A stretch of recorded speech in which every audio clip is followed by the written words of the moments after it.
a un minuto de comenzar. Les agradezco a todos su presencia.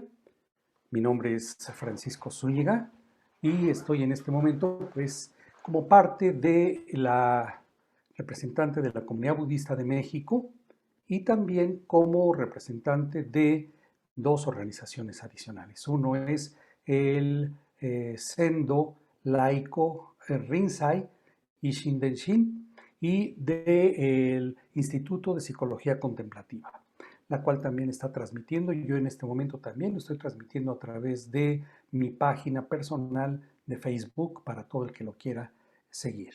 Ok, pues entonces ya veo que están llegando algunos más y en unos 30 segundos más vamos a dar comienzo.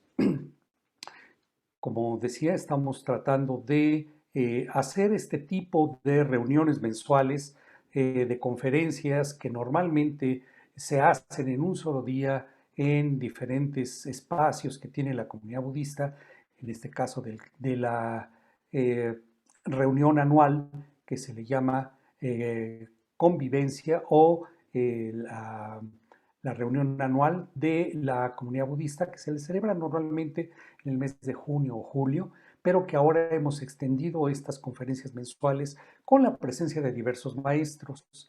Entre estos hemos tenido el maestro Bobchi, de la tradición Zen latinoamericana, del templo Zen Mar de Lotos. Hemos tenido al ministro Todaka del templo no, es más bien Bukkyo Dendo Kyokai, ¿sí? Y pues en este caso ya es mi segunda conferencia en este año que sostenemos sobre las distintas formas que hay en la apreciación de las artes y actividades que impactan las formas en que han interactuado tanto la práctica budista en algunas cuestiones culturales como viceversa. Bueno, pues muy bien, pues ya estamos listos entonces. Vamos a dejar la sala de espera abierta para que cualquiera que llegue se pueda ir conectando. Como pudieron ustedes ver, están silenciados sus micrófonos para que me permitan hablar. Igual cualquiera que entre van a tener silenciado el micrófono. Y al final de la conferencia es que ustedes van a poder hacer una sección de preguntas y respuestas. Pues bienvenidos nuevamente y en este momento voy a proceder a compartir pantalla. ¿Dónde estamos? Un segundo.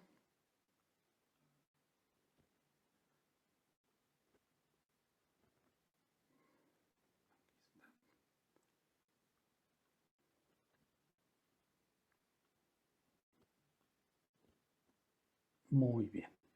Entonces nada más levantando su dedito así me dicen si ya ven la portada de la presentación.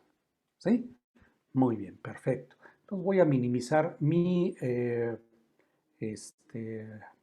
imagen para que yo pueda ver también la pantalla. ¿Ok? Bueno, pues ahí estamos. Ok, un segundo, vamos para atrás. Ahí está. Muy bien. Bueno, como están conscientes, el tema del día de hoy se llama el haiku en la tradición Zen. Es una forma de poesía breve acerca de la impermanencia. Me gustaría empezar a dar un poco de contexto. Primero, hacer una revisión general de lo que es la ruta del budismo desde su nacimiento en la India y su llegada al Japón. Lo primero que vamos a ver aquí, ustedes ven este mapa un poco lejano, tal vez no puedan leer los títulos, voy a hacer un acercamiento para allá, pero ven, me interesa que vean el área de influencia original del budismo, empezando desde esta zona anaranjada que está en el mero centro, que es de donde nace Siddhartha Gautama, y de allí las distintas corrientes que hay, tanto hacia el sur, al este, al norte y al oeste, hasta llegar a China. Aquí vamos a ver que la principal, digamos, línea que viene como en este color negro fue las primeras escuelas budistas. Luego en rojo ven ustedes las escuelas Mahayana, la ruta que tuvieron. Después está la escuela Theravada en verde, como baja hacia el sur. Y después el Vajrayana que se va hacia la parte norte, ¿sí? En Mongolia, Tibet, y llega también con una cierta influencia a Corea y a Japón, que está del lado izquierdo. ¿Sí? Aquí lo vamos a ver con más detalle. De aquí nace, ¿sí? En Kapilavastu, luego está Lumbini, están las principales zonas de inmigración, y luego, propiamente acá, la ida a Japón llegando a esta ciudad central que se llamaba Chang en China, y que también en esta ruta roja del Mahayana tiene influencia, ¿no?, de esta parte que es la parte vajrayana, y después cómo llega de aquí a Corea todo esto, aunque también hay un viaje hacia Vietnam, Camboya de este lado, y de aquí vuelve a llegar hacia esta zona que es la zona de Japón, hacia Nara, Kioto, Nikko y otras de las grandes ciudades de ahí. Entonces la ruta más o menos que ha tomado, y después de allí, por supuesto, la llegada hacia el occidente, que eso lo vamos a ver un poco después. Pero esta es la parte más tradicional de la forma en que observamos la inmigración y las rutas del budismo desde hace 2500 años a la fecha. ¿Okay? Ahora, vamos a revisar, ya que dimos este contexto de la forma en que viaja el Buddha-Dharma hacia Japón, a las formas poéticas que ya existían en un momento dado en Japón, entre las que se incluyen el haiku, que es el más conocido, y también otras como el senryu, el hokku, el muki, además el tanka y el choka. No voy a andar ahora en esto, sino lo podemos ver un poco más adelante si hay preguntas acerca de ello. Lo más importante aquí es poder ver que las formas poéticas que existían en ese entonces nacen propiamente de una influencia de la forma de escritura china. Y en estas se empezaba ya a ver algunas cuestiones que tienen que ver con la inspiración en la naturaleza, con los eventos de tipo trascendental y también con las experiencias personales que tenían algunos de los observadores acerca de la naturaleza. Y es importante también ver un detalle adicional. La forma en que, aparte, me voy a regresar nada más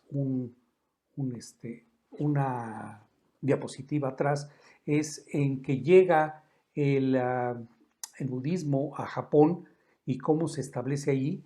Esta forma llega, como decíamos, a Nara y a Heinan en estos periodos, y tuvo un desarrollo durante la época, digamos, su época más brillante fue en la época Kamakura, que es donde también florece la literatura, particularmente los haikus, ¿no? En este último periodo, en el periodo Kamakura, hay dos grandes representantes. Uno se llama Yeisai y el otro es Dogen. Los dos establecen dos de las doctrinas en Zen japonés que son predominantes, que es por un lado la escuela Rinzai, ¿sí?, que tiene toma su nombre del chino Linji, y de ahí es pronunciado en japonés como Rinzai, y la escuela Soto o Sotoshu, de acuerdo a los datos que nos comparten algunos especialistas como Furuta, Foré y Williams, ¿sí? En este caso voy después a hablar un poco acerca de las diferencias propiamente doctrinales entre uno y otro, pero ahorita, siguiendo con la parte poética de uno y otro, hay que particularizar con respecto a los haikus. Los haikus es una forma poética muy particular que tiene, entre otras cosas, una conformación como de tres líneas. Esas tres líneas constan de 17 sílabas o también se les llama moras en japonés. Y van escritas en 5 sílabas primero, luego 7 sílabas y terminan con 5. Siempre se hace una referencia en estas, de alguna manera, a alguna estación del año. Por ejemplo, hablar de una rana que emerge de un estanque es una referencia clara, cuando menos en Japón, de la primavera, ¿no? Por otra parte, es importante esto, no se dice la emoción que se experimenta con ello, más bien se le retrata. ¿Qué quiere decir esto? Que no se dice, me emocionó ver el amanecer, sino se dice un amanecer dramático, ¿no? Otra es que se sitúa en la naturaleza impermanente de las cosas. Hay uno de los poemas de los principales hajines de esa época que me gusta mucho, lo vamos a ver con más detalle un poco más adelante, pero pareciera que le habla a un saltamontes y le dice dice, saltamontes, por favor no perturbes las perlas de rocío, ¿sí? Se habla siempre de esta naturaleza impermanente, sabiendo de que en ese momento todo está en constante cambio, pero que hay alguna forma de conexión que tiene el poeta con esto.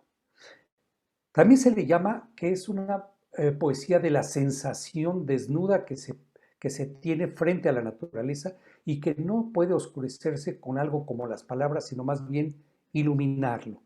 Y hay de todo estilo, ¿eh? Hay algunas que son de estos haikus que son muy, llamémosle así, bonitos, que son muy eh, inspiradores y otros que son bastante dramáticos, que hablan de muerte o inclusive de moscas, ¿no? Pareciera que hay una cierta, intencionalidad de retratar en esto a las moscas, a los mosquitos, a las pulgas, a insectos en general, y que de alguna manera revelan esta naturaleza desnuda para comunicar más bien lo que está ahí detrás de todo ello. Muy bien. ¿Cómo se ve en términos generales la naturaleza del haiku? Se dice que el haiku es una especie de un organismo poético extremadamente complejo. La misma brevedad obliga al poeta a decir o significar o implicar mucho diciéndolo con el mínimo de palabras. Tienen que ser extremadamente bien seleccionadas para comunicar lo que se tiene que comunicar. Ahora, formalmente el haiku se divide básicamente en 2 partes. Esto es muy importante para entender un haiku.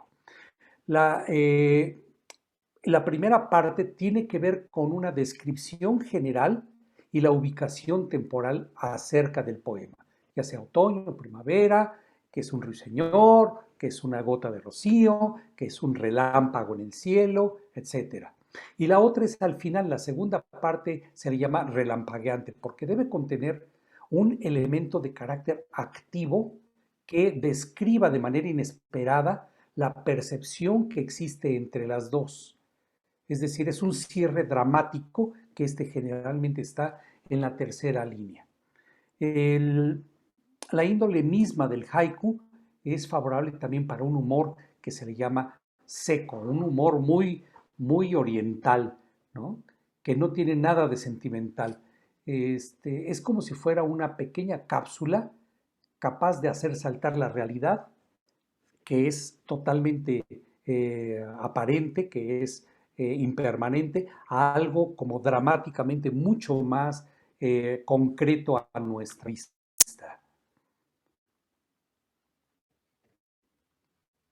Vamos a ver ahora algo de los periodos y el florecimiento propiamente de esta escritura. Hablábamos primero, quería yo decir antes, que el Zen pasó por algunas cuestiones de carácter formal desde el punto de vista de los énfasis, ¿no? De las 2 principales escuelas, aunque también está la escuela Tendai y otra que se llama la escuela Shingon. Y estas tienen ciertos énfasis, pero las que han sobrevivido hasta el día de hoy es la escuela Rinzai, que se enfoca más a una especie de conversación entre maestro y discípulo para lograr una especie de análisis de los discursos, meditar acerca de la naturaleza del Buda, y esto se remonta al año 1089 hasta el 1163 con un monje chino que se llamaba Daigu Zhengao. Y este después tuvo un efecto en la demás literatura porque estas conversaciones llevan frases que parecen llevar al agotamiento del ego y que fomentan una especie de conciencia dinámica y dramática que está basada en la unidad del yo con la realidad, por un lado, de los seres humanos con la naturaleza y de un agotamiento del sujeto y del objeto. A esas frases sueltas que había en estos diálogos se les llamó en sí mismo koan. ¿Sí? Un koan puede ser una pregunta que no tiene una respuesta cognitiva directa, que puede ser una especie hasta de paradoja, como cuál es el sonido de una sola mano cuando aplaude, o cómo era tu rostro antes de que nacieras. Y también puede presentarse pues como un problema que aparentemente resulta absurdo o ilógico, como muéstrame un árbol que no se mueva con el viento intenso, o extingue una vela encendida que se encuentra a miles de kilómetros. Esto nos plantea desde el punto de vista meditativo una nueva disposición mental. Para resolverlos, el escucha debe desligarse del pensamiento racional y aumentar su nivel de conciencia hasta llegar a un agotamiento, como decíamos, de esta intelectualidad o hiperintelectualidad que lo haga llegar a un estado de conciencia absoluta o satori, ¿sí? Hay quien lo pronuncia satori también, ¿sí? En contraparte, bueno, hablando de esto, esta es la postura de la escuela Rinzai y en contraparte a ello tenemos lo que se le llama la meditación atemática o posición sedente que desarrolla otro monje budista chino que se llama Tianton Rujin, que tiene una influencia directamente a, a Dogen y que tiene que ver con la abstracción que permite un estado de concentración shamatha, primero, que se revela a las personas que practican en llegar a un estado de contacto con su naturaleza original, que en japonés se le llama Honshu. Y con ello se desarrollan estas dos principales escuelas, la escuela Soto y Rinzai, que curiosamente por la época en que tuvo el florecimiento principal, en la época Kamakura, ¿sí? Las dos escuelas se fueron haciendo populares entre el pueblo y ambas tenían la capacidad latente de llegar a ser el budismo del pueblo. En este punto es donde se pone un especial énfasis en el impacto que tuvo la literatura. Entonces, esto corresponde propiamente a el periodo Muromachi. Ahí fue cuando los sacerdotes de los 5 monasterios zen ubicados en las ciudades de Kioto y Kamakura empezaron a predicar y discutir el budismo en un lenguaje hablado y el zen se volvió muy popular. Por eso destaqué aquí en este texto que esta corriente se volvió muy vigorosa y durante este periodo, el periodo Edo, ¿sí? En el que el orden social era estable y la cultura estaba como muy adelantada, también hubo se volvió próspero el budismo y se escribieron muchos sermones sobre Zen en el silabario japonés. Algunos de ellos eran excelentes obras literarias. Y el Zen se fue haciendo cada vez más accesible a la gente del pueblo.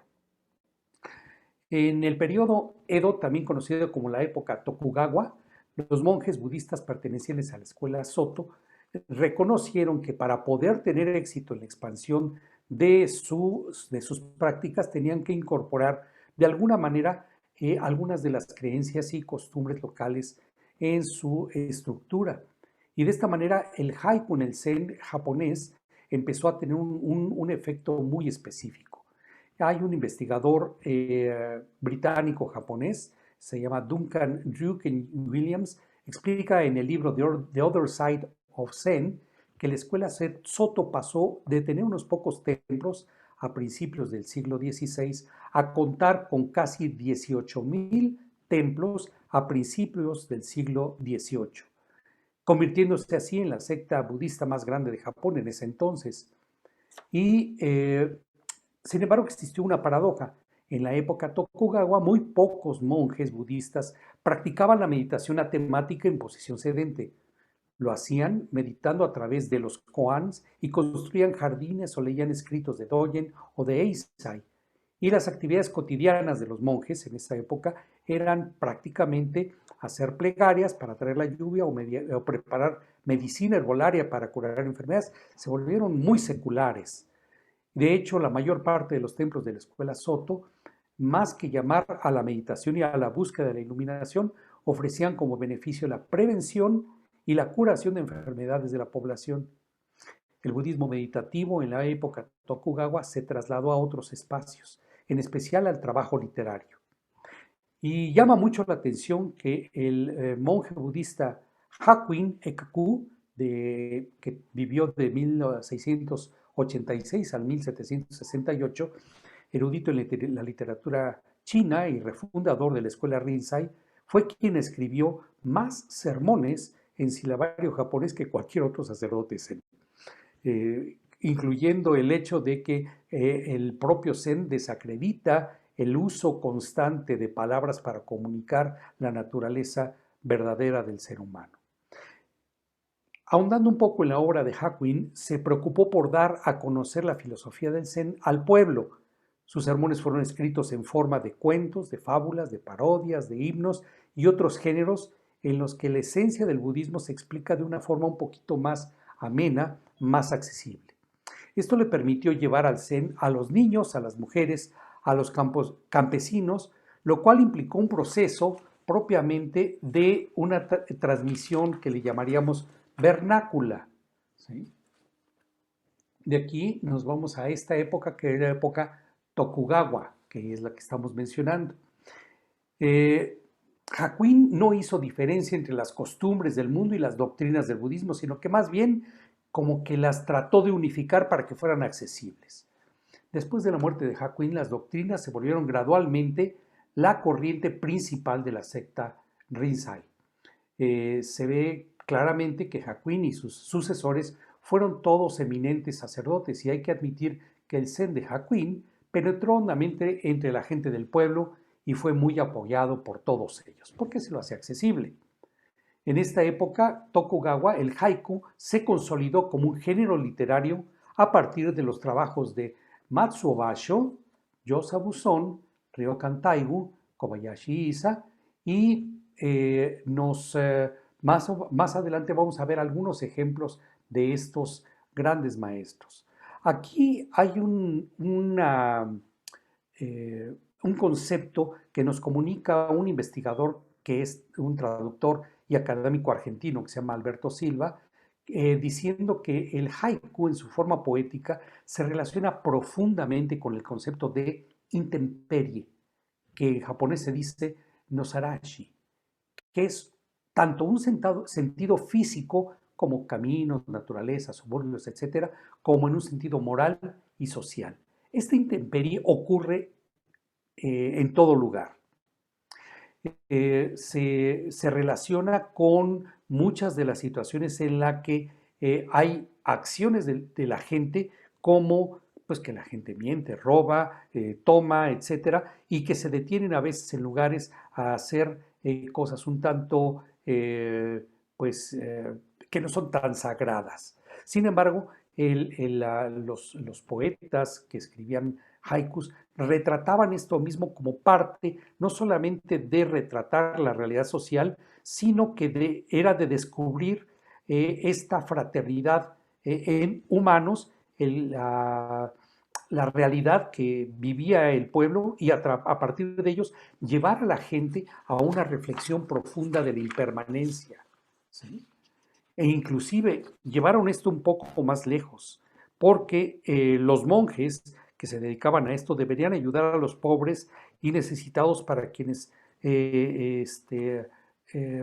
se conmovían acerca de la situación que vivía el pueblo, y hay inclusive un poema de Isa que dice, aunque Buda dormite, queriendo decir con esto los monjes que no ayudaban al pueblo, dice ofrendas de flores, ofrendas de dinero, ¿no? Queriendo decir con ello también esta forma de crítica y rompimiento formal que tenía el haijin o el que escribía los haikus de las formas institucionalizadas hasta ese entonces del budismo en Japón. Estos haijines, como decíamos, que son los representantes más importantes que hemos querido destacar en esta charla, están en los trabajos de Matsuo Basho, de Yosabu Son, de Ryokan Taigu y de Kobayashi Isa, de los cuales vamos a ver algunos poemas. Haijin se le llama al que escribe haikus, ¿sí? Y de Basho, que lo ven ahí retratado, sentado bajo un árbol, él escribe un poema que es el más conocido en Japón, que es Estanque Viejo. Una rana salta al estanque, el sonido del agua. Como ven en las dos primeras líneas está una descripción formal del tiempo, ¿sí? Un retrato de lo que está pasando, pero de la impermanencia eh, del mismo momento, que es algo que sucede y está sucediendo en ese momento y que suena al final solamente como sonido del agua. Poeta japonés del periodo Edo refleja perfectamente la espiritualidad del budismo zen con su haiku. La quietud del estanque representa un estado de silencio y la unidad con la naturaleza. La ruptura que tiene el silencio con la rana saltando y el sonido del agua representa un acontecimiento, un momento de plena iluminación. Perdón, voy a regresar porque me faltó leer los otros, disculpen, que también son poemas muy representativos de Basho. Dice, la suave brisa, la risa de las flores, es primavera. El siguiente, mis ojos brillan de tanto contemplarte, flor de cerezo. Si ven aquí están el elemento de sorpresa al final, uno pensaría que se refiere a otra cosa, pero se refiere a una flor de cerezo. El siguiente es, las aves tristes, se va la primavera, los peces lloran. Aquí no está hablando de que estén tristes, ni siquiera las personas, ¿no? Habla de la sensación que se tiene al irse de la primavera. Bajo un sombrero disfruto de la sombra, aún estoy vivo. Y el último que seleccioné de Basho, aunque es una colección muy amplia de este autor, es Luna de agosto, redonda como un tronco recién cortado. Esto nos implica precisamente esta sensación de inmediatez que tiene el contacto de estos poetas con esta situación del exterior. Con Buzón encontramos estos otros poemas que dice así, al claro de luna, el ciruelo blanco parece un árbol en invierno. El manto de luna, una rana, perturba el agua y el cielo.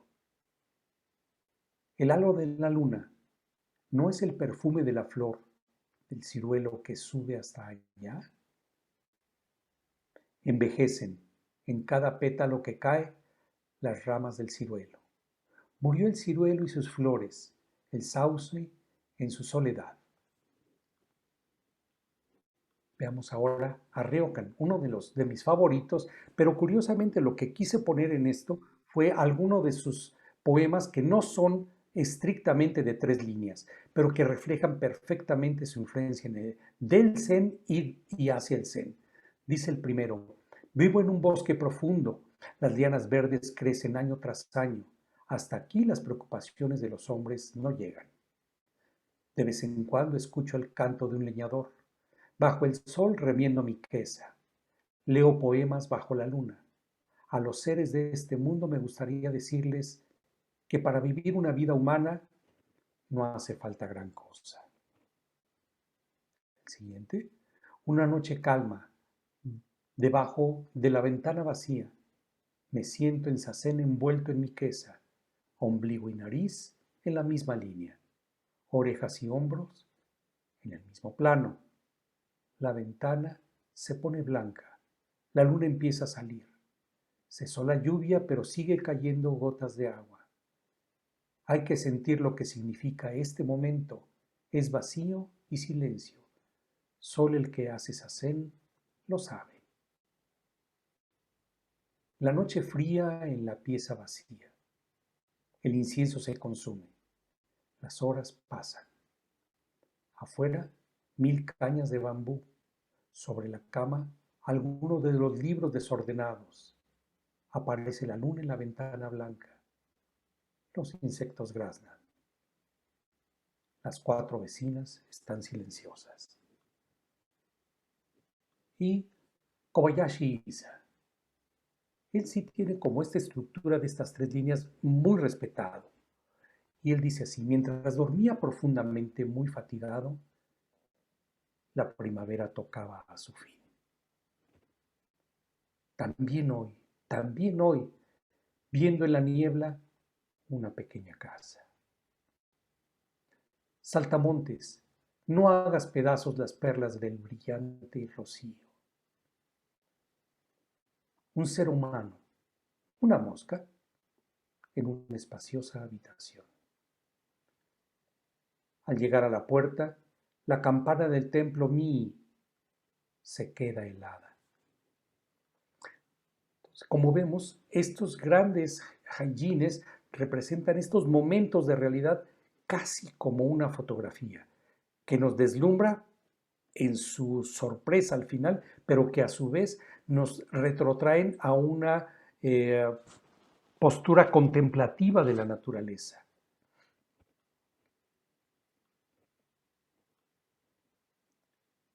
Y ahora, ¿qué está pasando en la actualidad?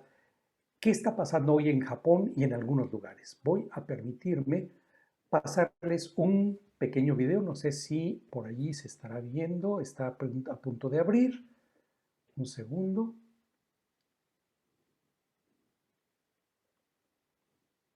Y necesito que alguien me diga si se está viendo, ¿sí? Ok, para entonces reducir esto. Está abriéndolo y son escasamente 4 minutos nada más para poderlo ver. En este momento, para poder ver qué es lo que está pasando en Japón con los haikus. Es muy interesante porque nos hablan de que hay todavía en Japón una gran influencia y un gran énfasis en esto. A ver, no sé si se escucha.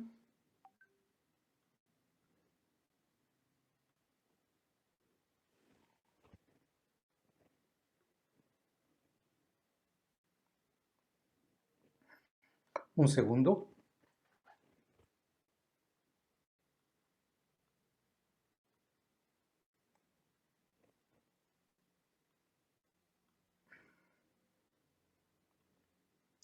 Voy a dejar de compartir para ir a activarlo. A ver.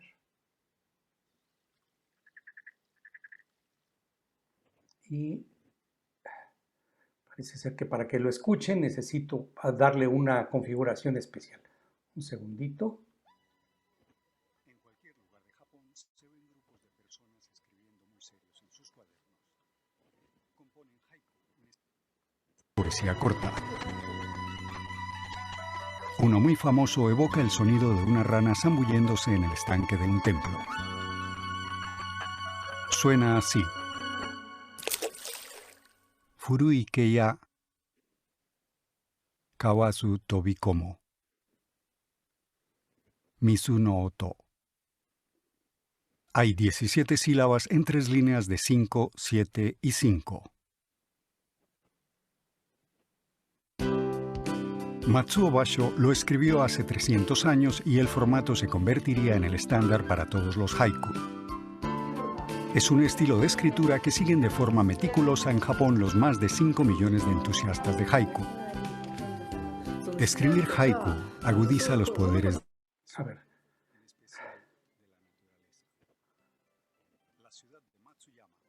Un segundo. Creo que no se estaba viendo o no se estaba escuchando. ¿Me puede decir alguien? Voy a tratar de abrirle a alguien aquí. ¿No se estaba oyendo o sí? Sí se estaba escuchando, pero se veía un cuadro gris al frente. Un cuadro gris al frente.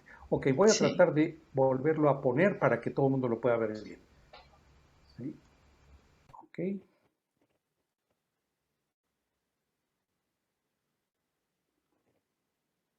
Ok. Compartir este.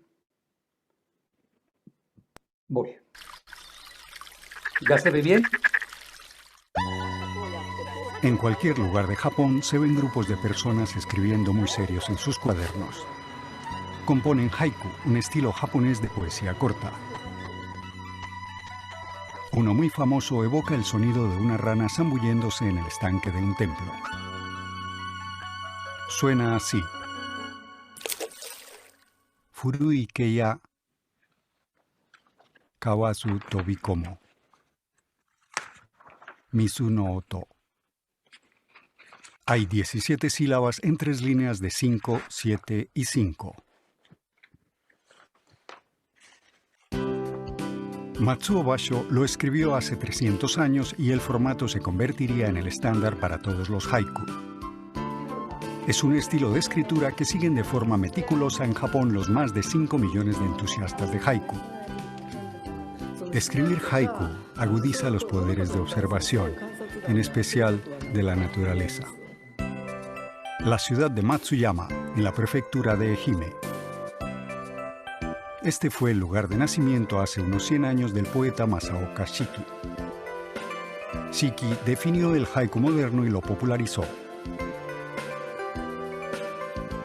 La ciudad de Matsuyama tiene casi 100 buzones especiales para que la gente presente sus haiku. En los buzones hay papel para cualquier persona que quiera componer de inmediato.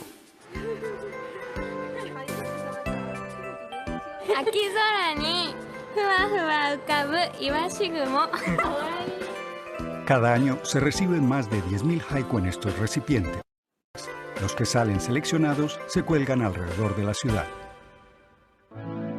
Todos los haiku deben contener una palabra especial que indique la estación del año.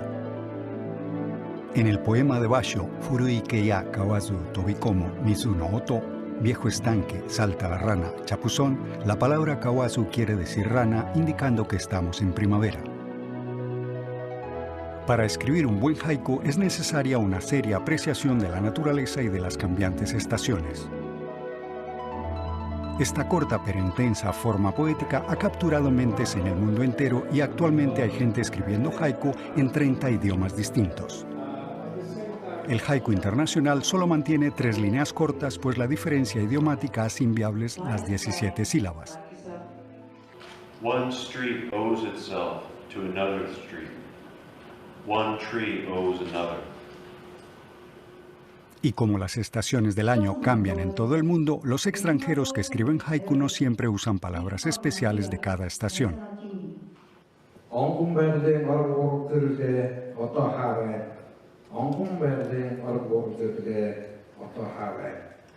Matin clair, les démons de la nuit redeviennent des anges. Adoro el haiku porque pese a ser tan corto, contiene sentimientos muy profundos. Encuentro que el haiku es un hermoso instrumento que me permite hacer una conexión con la naturaleza.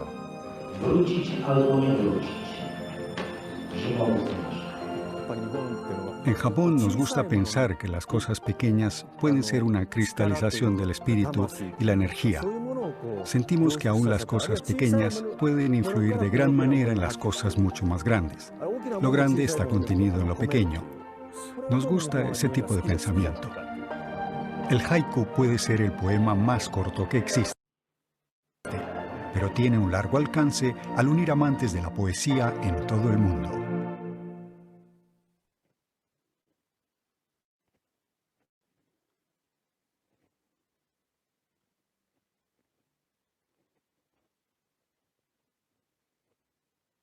Muy bien. Voy a volver a compartir la presentación. Y ahora vamos a ver, aparte de esto que fue lo que está pasando en Japón y en el mundo, algunos ejemplos de Latinoamérica. Uno de estos es precisamente Jorge Luis Borges.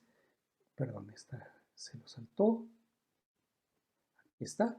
Y vemos aquí un haiku de él muy representativo que dice: la vasta noche no es ahora otra cosa que una fragancia.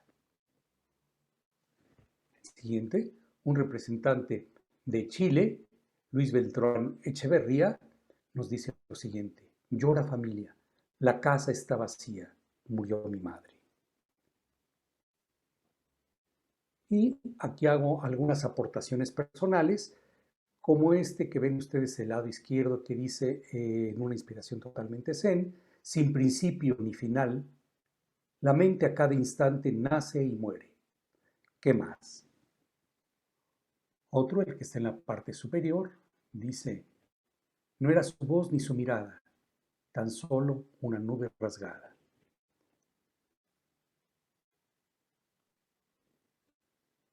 La ignorancia, como un perro ciego ladrando a su eco.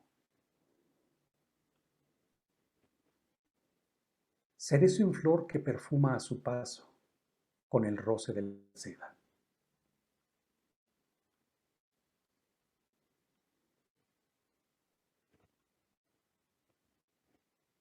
Y pues bien, llegamos al punto de hablar de algo que sucedía de manera tradicional en la época de los monjes zen, por ahí del año 1700. Hay un poema de Gozan, que no lo puse aquí, pero que es muy interesante, que es que generalmente los monjes zen escribían un último haiku cuando estaban a punto de morir.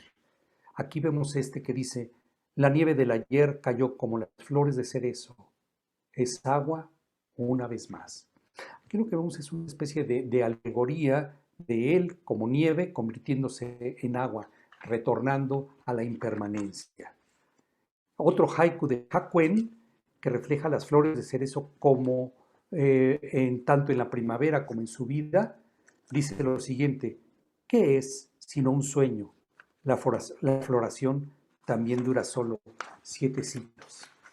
Este haiku se refiere a la vida de 7 días del cerezo, que son 7 siglos, que también refleja las 7 décadas de la vida del autor, que murió en 1806 a la edad de 66 años. Y este último que vamos a tomar de Basho nuevamente es uno de mis favoritos, que dice: a lo largo de este camino no va nadie, es víspera de otoño. Este haiku refleja muchos elementos budistas clave, con uno de los más destacados sentimientos, que es el de la soledad. Todos estamos solos en este camino a través de la vida, que finalmente nos lleva a la víspera de la muerte, que es la misma víspera del otoño. Y pues abrimos el espacio para preguntas y respuestas por parte del público. Ahora sí, les voy a abrir la posibilidad de que puedan preguntar. Déjenme aquí. Y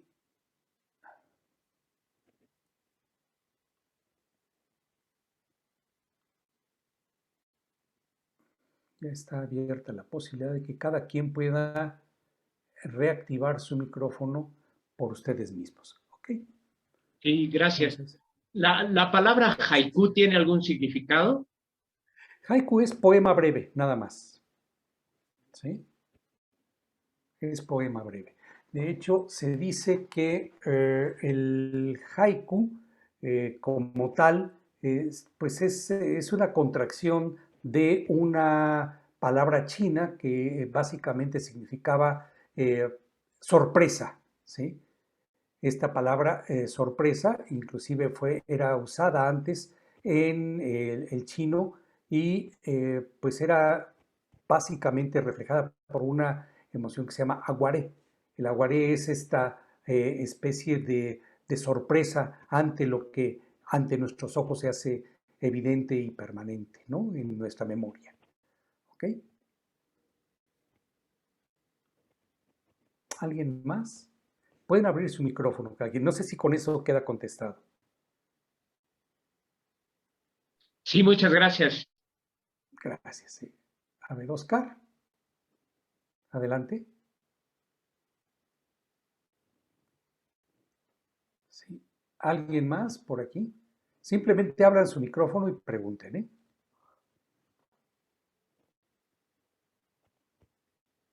O si no, En a ver, México, Rosy. ¿cuántos aficionados hay o amantes del haiku? Pues no hay un censo propiamente de ello. Yo creo que habemos más de los que nos manifestamos como aficionados al haiku.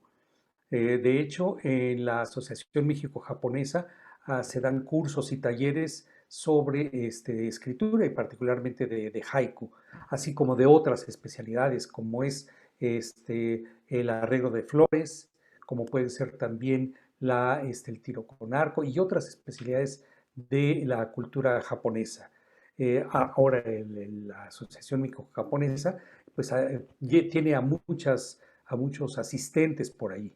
¿Sí? Se enseña la lengua japonesa y otras especialidades, ¿sí? Pero no tengo una idea de cuántos, pero sí pueden contarse en algunos miles, ¿eh?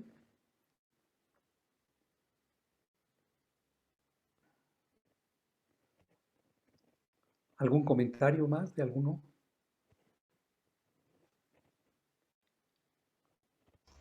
¿Cuándo vas a sacar tu propio libro de haikus? Muchas gracias. Sí, bueno, estoy en la compilación de todos estos.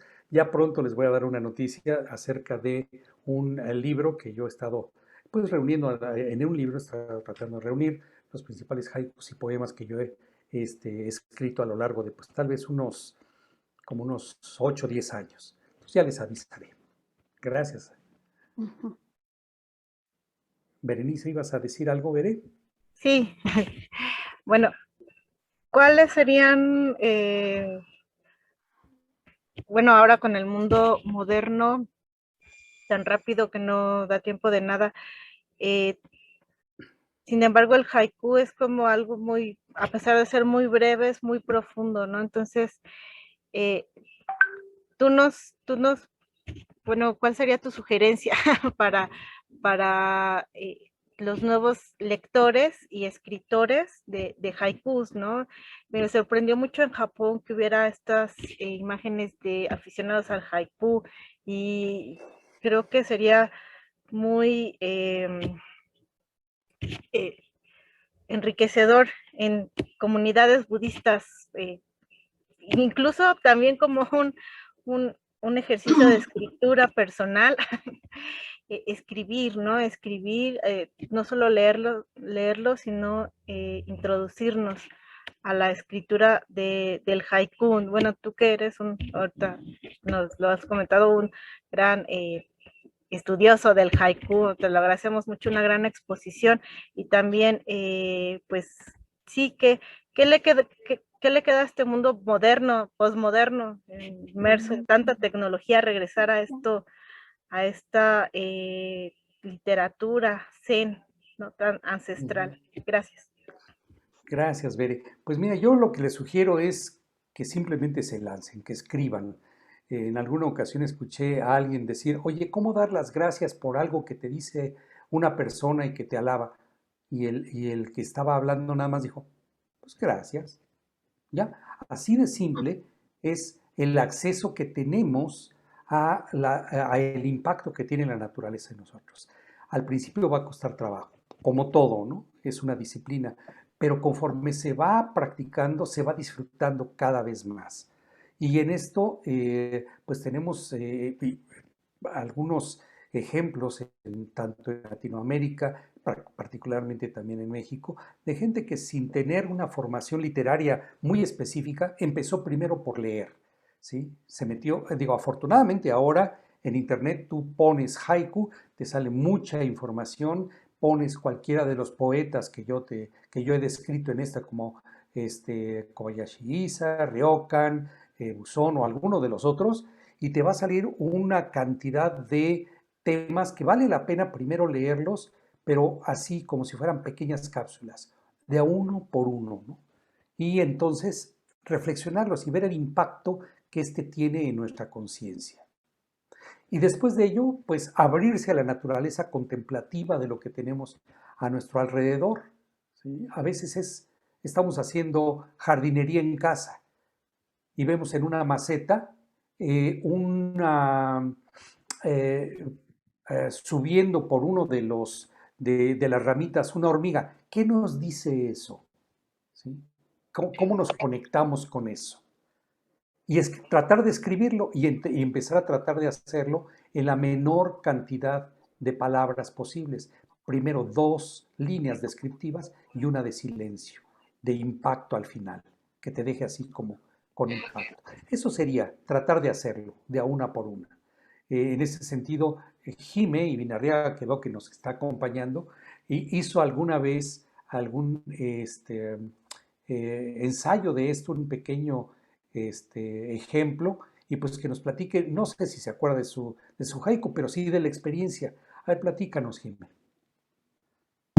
Muchas gracias por esta plática, querido Frank, y sí tuve la oportunidad de conversar un poco con Frank sobre los haikus y me hizo una invitación a empezar a escribir. Y la verdad para mí fue una experiencia muy linda porque implica por una parte pues un espacio de contemplación, un momento para justamente observar aquello que ocurre pues generalmente en la vida cotidiana, pero a veces pasamos desapercibido. Y por otro lado también pues este ejercicio de capturar ese momento en unas breves líneas. Y creo que en ese sentido es un ejercicio muy bonito porque aunque es breve, no le quita la profundidad de la experiencia de ese momento. Y creo que sí, es un ejercicio que yo los invitaría a que lo hicieran. Yo también pues nunca había escrito haikus y Frank me invitó y creo que pues es una gran oportunidad también pues para contactar con la contemplación, con la naturaleza e incluso también con la vida cotidiana, que a veces es tan cotidiana que no le prestamos mucha atención y puede ser un momento de conexión. Y por ahí tengo mis haikus, Frank. Ahorita los busco. Qué bueno, me da mucho gusto. ¿Alguien más quiere comentar algo? Sí, Yadi, por favor. Hola, buenas tardes. Pues muchas gracias. Felicitar a Frank por esta hermosa exposición y felicito mucho también a la comunidad budista por este tipo de oportunidades que tenemos de venir a aprender temas diferentes. Yo encuentro el haiku muy como un vehículo muy atractivo para invitar a las personas a esta práctica contemplativa, a esta práctica de darte cuenta de esta impermanencia del, como dicen los japoneses, del mono aware, y también su brevedad, su simpleza, ayuda a que no lo sientas algo complejo, sino que esta facilidad de acercarte tanto a leerlo, a experimentarlo, como a escribirlo, como hemos oído aquí, por ejemplo, a Jimena, cómo fue su experiencia, y es verdaderamente pues muy, muy llenadora, me parece que deja mucho. Entonces qué bueno que este tema del haiku se siga compartiendo y siga invitando a las personas, practiquemos Dharma o no, a entrar en como Alicia en el País de las Maravillas, en este túnel de repente que te invita a otras velocidades, a otros sabores, a otras percepciones, a otros estados de conciencia. Yo celebro mucho este tema y me encanta mucho. Muchas gracias. Y muy feliz por tu libro, estoy pendiente de él. Gracias, Frank. Muchas gracias, querida. ¿Ibas a comentar algo además, Bere? Sí, que sí, siempre tenía que ver con la naturaleza, porque yo ahorita que no recuerdo si ya escuché una rana sumergirse, porque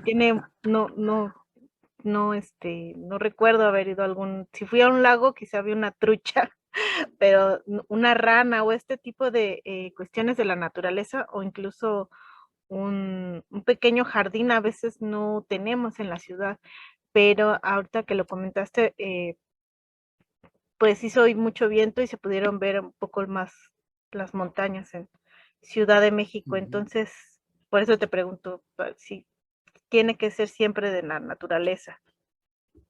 Pues acabas de hacer un haiku sin quererlo, ¿eh? Por un ejemplo, decir las montañas azules, ¿no? Reflejando un poco la temporada del año, ¿no? Lleno de nubes, el viento lo barre todo. Ahí está un haiku. ¿Sí? Entonces, es tan fácil como eso y hay que lanzarse. Jimen, ¿ya pudiste localizar alguno de tus haikus? Sí, ya los encontré. Qué bueno. Gotas de lluvia, café de media tarde, un instante. Y Muy otro que bien. escribí también, los rayos del sol, el cantar de las aves, fresco despertar. Muy bonitos los dos, muy bonitos. Veo que encendió Muchas gracias. su cámara una muy querida amiga nuestra que se llama Julen Esquinca. ¿Cómo estás, Julen? Hola, perdón, me perdí todo. Es que entré a un curso y salí tardísimo, pero muchas felicidades, Frank, y esperamos tu libro pronto. Tengo una duda sobre los haikus. O sea, conozco lo básico, que es como la regla del 5-7-5, ¿no? Creo que es más o menos. Pero, Sí. o sea, de las como unión de las sílabas, así. Pero, por ejemplo, o sea, en el español hay más reglas o hay como más cosas a tomar en cuenta a la hora de construir haikus o no. No, en realidad ni siquiera hay rima, ¿eh? Tú puedes finalizar una de las líneas y no tiene nada que ver con lo siguiente. Lo que sí hay que respetar es el espíritu. Las dos primeras líneas son descriptivas y la tercera es de sorpresa, ¿sí? Gracias. ¿Alguien más por ahí?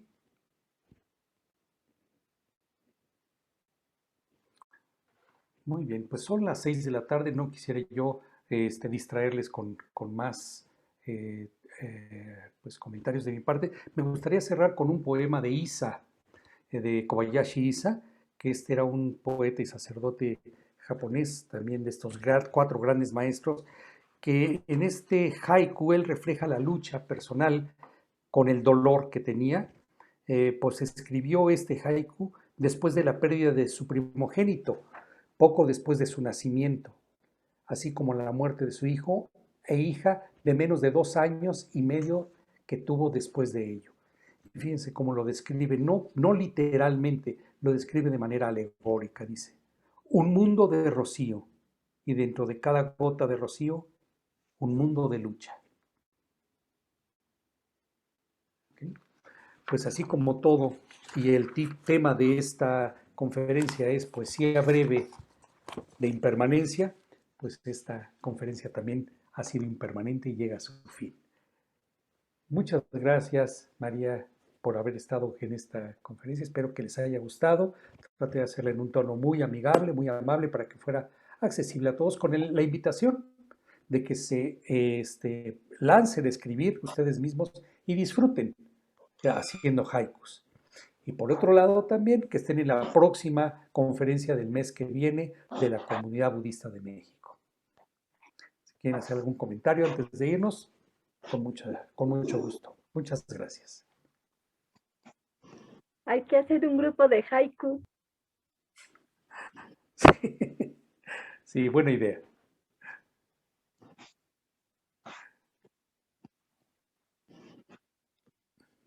Muy bien.